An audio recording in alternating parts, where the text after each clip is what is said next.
जो गणेश चतुर्थी का पर्व 10 दिन के हर्षोल्लास के साथ मनाया जाता है और लोग इतना आनंद लेते हैं ये पर्व का, तो लोगों की खुशी का ठिकाना नहीं होता है।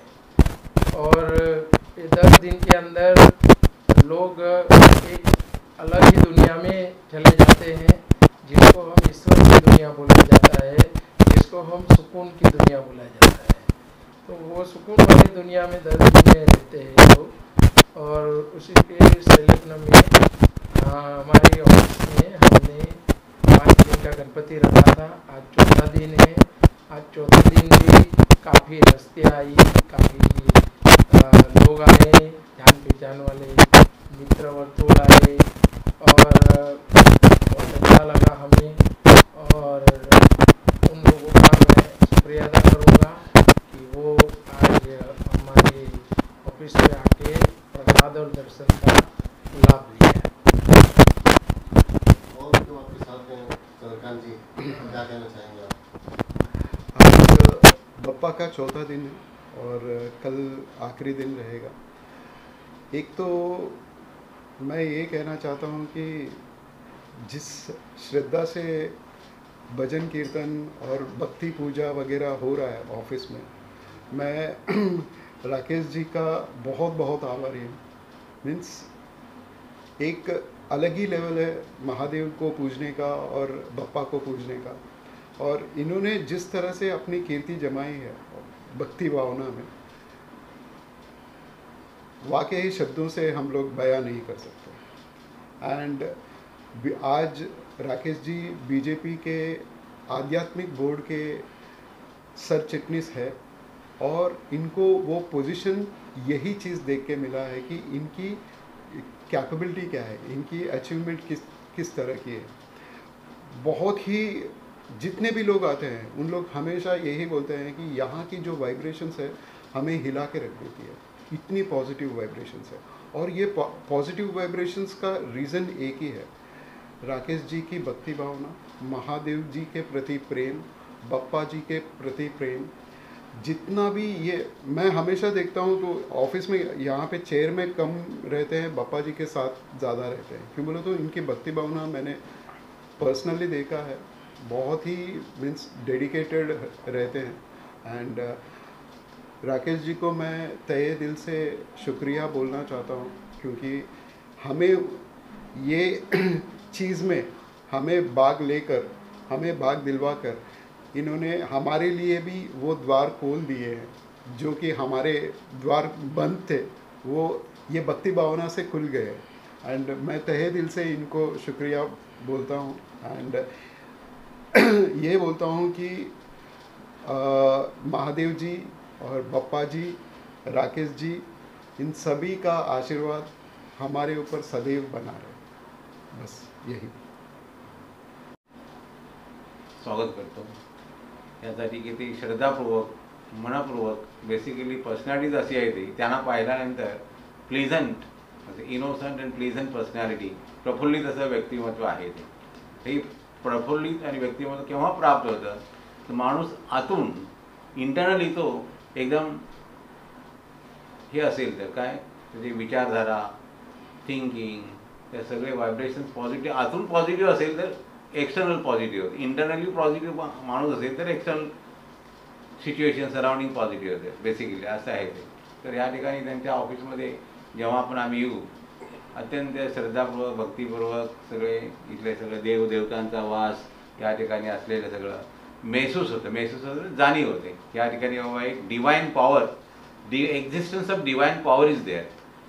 हे जे कॉन्शियसनेस आहे ना ते फील नॅचरल फील होते ते आपण जेव्हा इथे प्रवेश करू, जेव्हा येऊ बसू तर इथली ते व्हायब्रेशन आपोआप आपणाला ते वेगळ्या दुनियेत म्हणजे असे डिवाइन दुनियामध्ये घेऊन आपण प्रवेश करतो असं होतं या ठिकाणी। या ठिकाणी गणपतीची त्यांची सालबदाप्रमाणे त्यांचे पूजा अर्चा जे होत आहे ते अत्यंत पाहिलं ते एकदम प्रसन्नमय, आनंदमय, मंगलमय, चारे प्रसन्न माणूस होऊन जाणार इथे। सर्वांना प्रसादाचा लाभ, एकमेकाचा सहवास, त्यांचे मित्रमंडळी, त्यांचे सगळे चाहते येतात आणि प्रत्येकजण राकेशांचं म्हणजे त्यांना त्यांचं नेचर घेचर संपूर्ण त्यांना नावजूनच त्यांचं कौतुक करून नावजूनच येतात. कारण ते व्यक्तिमत्वच तसं आहे. ते व्यक्तिमत्व तसं आहे की प्रत्येकाच्या तोंडात मंगल शब्द बाहेर पडणार. अशा प्रकारे ते सगळं आनंदमय वातावरण या ठिकाणी आहे आणि आम्ही पाहतो नेहमी. अशाच प्रकारे राकेश साहेबांच्या हातून सदैव त्यांच्या हातून चांगला सत्कार्य घडत जावं असे मी ईश्वरचरणात प्रार्थना करतो, गणपती बाप्पाच्या प्रार्थना करतो. आणि त्यांचं सगळ्यांचं कल्याण, त्यांचंही कल्याण होईल, सगळ्यांचं कल्याण होईल. अशा प्रकारे त्यांच्या हातून सदोदित चांगल्या गोष्टी घडो असं हर हर महादेवचे ते अत्यंत प्रेमळ भक्त आहेत. ते हर हर महादेव नेहमी त्याच्या तोंडातून असे मंगल शब्द पडत असतात. तर शिवांचा त्यांच्याकडे शिवांश, ते सतत शिवांश आहेत. असं सतत शिवजी, भगवान शिवजी त्यांच्यावरती अपार प्रेम आहे आणि त्यांना ते प्रसन्न झालेले आहेत. त्यांच्या तोंडातून ज्या मंगल शब्द येतात ते सगळे खरे होतात आणि लोकांच्या हातून सेवा घडते. काही लोकांना ते मदत करतात आणि त्यांच्या हातून त्यांचे कार्य करतात.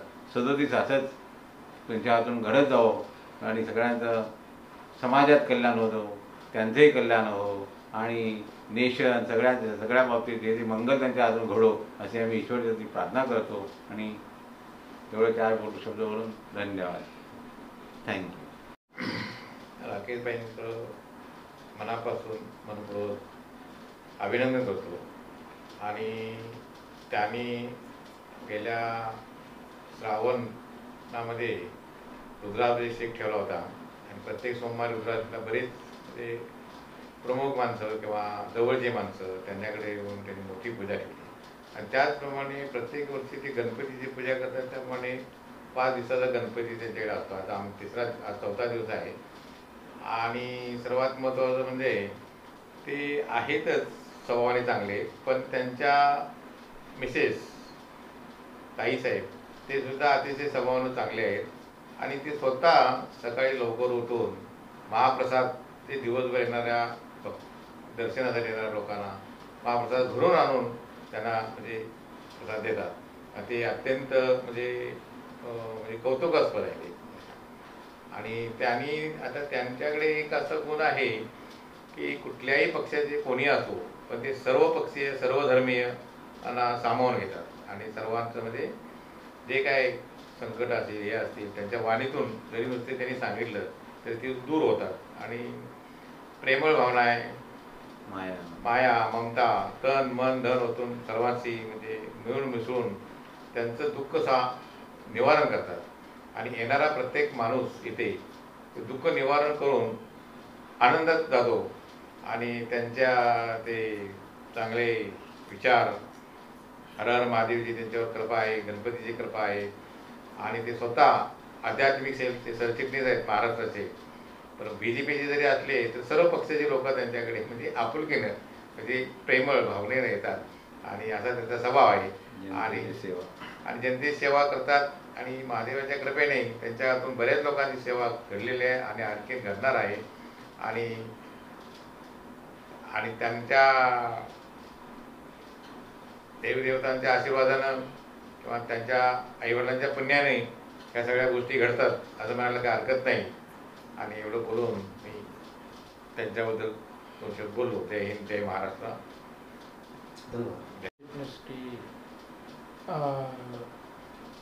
एक पद मुझे मिला है और उसके अंदर हम सनातन धर्म को आगे बढ़ा रहे हैं. सनातन धर्म यानी मानवता, और मानवता को हम आगे बढ़ा रहे हैं. न कोई हिंदू, न कोई मुस्लिम, न कोई सिख, न ईसाई, न कोई पारसी, बस एक ही धर्म, मानवता. जब चाहे धर्म कोई भी हो, लेकिन जब एक दूसरे की ज़रूरत पड़े तो वो मानवता का धर्म अपना के एक दूसरे को मदद करना चाहिए और आगे आना चाहिए. और मैं सारे महाराष्ट्रवासियों को गणेश चतुर्थी की फिर से गणेश महोत्सव और गणेश पर्व का शुभकामनाएं देता हूं. और ये सब कहना चाहूँगा पूरे महाराष्ट्रवासियों को कि वसुधैव कुटुंबकम की तरह आप लोग रहिए. क्या तो बाहर की कोई ताकत आप लोगों को जुदा नहीं कर पाएगी. क्या अगर आपने यूनिटी बना ली तो आपको बाहर की कोई ताकत नहीं तोड़ सकती या जुदा कर सकती। तो मेरी सर्व महाराष्ट्र वासियों से नम्र विनती है कि एक वसुधैव कुटुंबकम की तरह रहिए और अपना जीवन आगे बढ़ाइए। जय हिंद, जय भारत, जय महाराष्ट्र।